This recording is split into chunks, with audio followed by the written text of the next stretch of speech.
Faith is the trust or confidence in a person or thing. We have faith in lots of things. We have faith that the chair we sit on is going to hold us.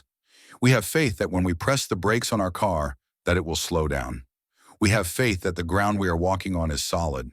We also have faith in people. We have faith that the person in the restaurant cooking our food didn't put poison in it. We have faith that the person driving the car behind us will stop when we do.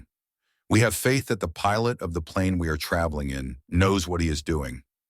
Faith is the opposite of worry, and we don't worry about those things. But when it comes to God, we lack faith and worry. Why is that? Is it because with God it is a blind faith? But what about that chair? You didn't inspect it to see if it was well put together. You just know that you have sat on many chairs before and never ended up on the floor. You didn't check the brake system of the car before driving it.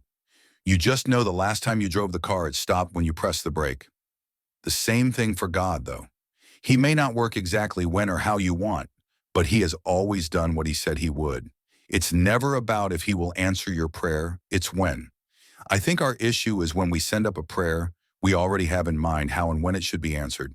Problem with that is we are working with limited knowledge when God has infinite knowledge.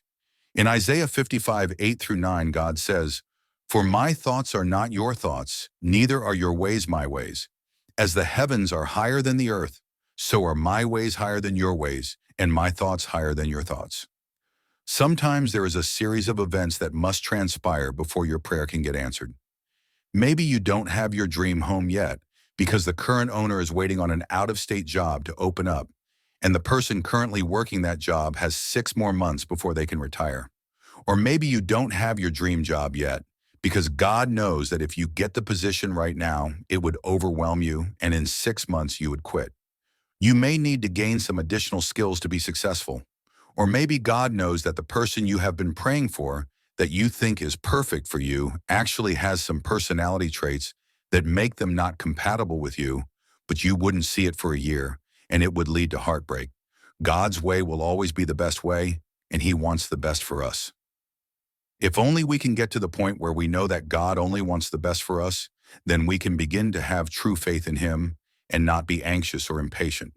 When we fly, we not only have faith that the pilot knows that he is doing, but we also trust that he knows the best way to get us to where we need to go. We don't question him about how high he flies, how fast, or even the route he takes. That pilot is just a man. We should have that much faith, if not more, in God who knows all. The best way to strengthen our faith in God is to learn more about what he says and what he has done. Romans 10:17 says faith comes from hearing the message, and the message is heard through the word about Christ. God has earned our faith and trust. So let's pray for wisdom and for God to help increase our faith in him.